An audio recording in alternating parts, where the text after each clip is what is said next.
It's gonna go right in the field. Real bad. We've got them all coming. Okay.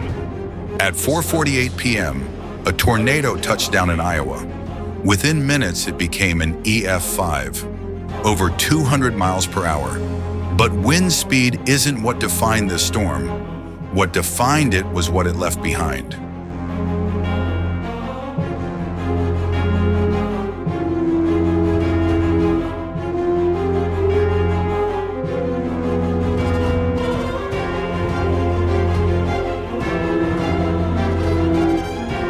Concrete slabs, nothing else.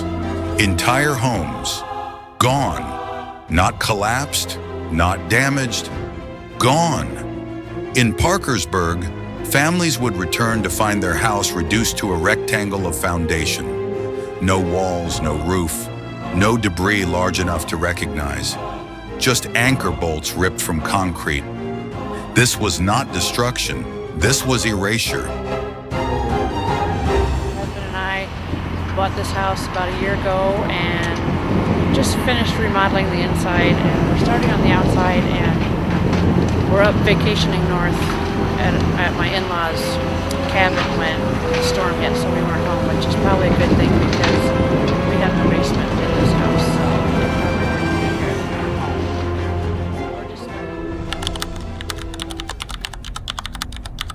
At 4:55 p.m., the tornado entered Parkersburg. It had already reached peak intensity. Debris was lofted thousands of feet into the sky.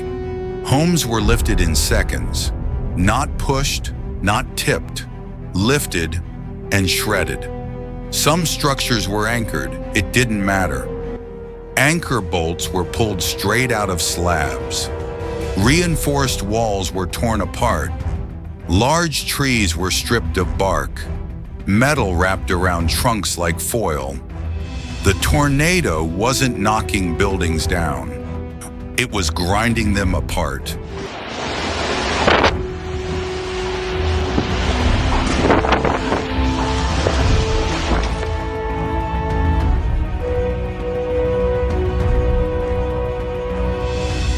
Survey teams would later repeat one phrase, swept clean. That means no standing walls, no structural debris, foundation exposed. In multiple neighborhoods, entire blocks were reduced to bare concrete. You could stand at one end of the street and see straight through where homes once stood. Furniture gone, vehicles mangled beyond recognition.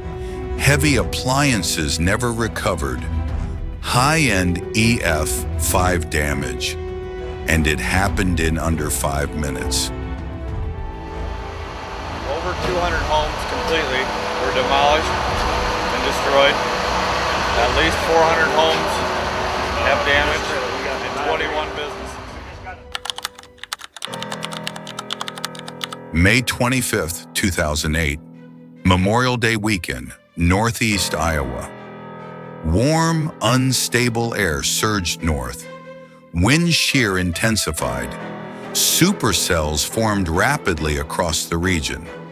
The setup was volatile, but few expected one of the strongest tornadoes in modern history.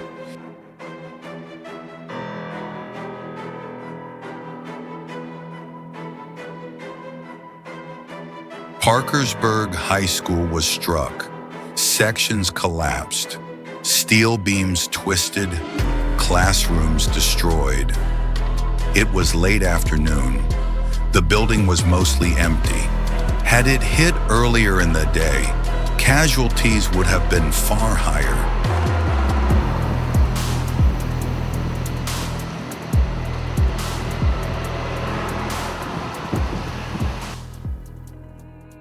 The tornado continued northeast.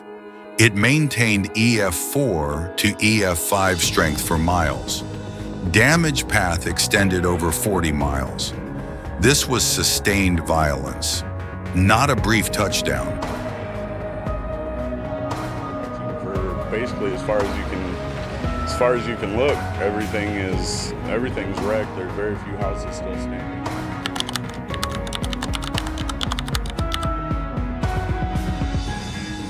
7 people were killed in Parkersburg. Dozens were injured.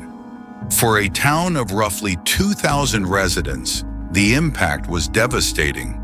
Nearly 400 homes were damaged or destroyed. A significant portion of the town was physically erased.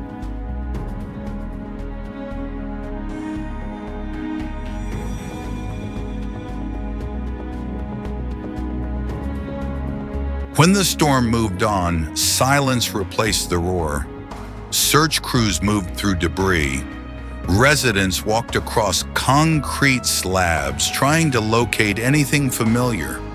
Photo albums, personal belongings, anything. Often there was nothing to find. And we're alive, and I guess we'll start over from scratch and rebuild.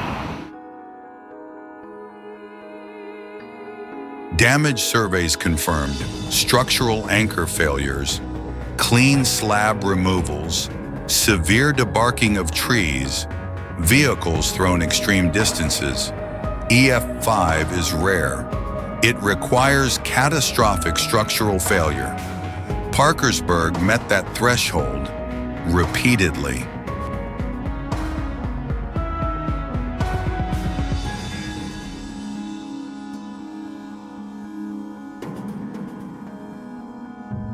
EF5 is the highest rating, the strongest category, but numbers don't show what that means. In Parkersburg, strength meant foundations without homes, concrete without walls, a town stripped to its base and forced to begin again from the ground up.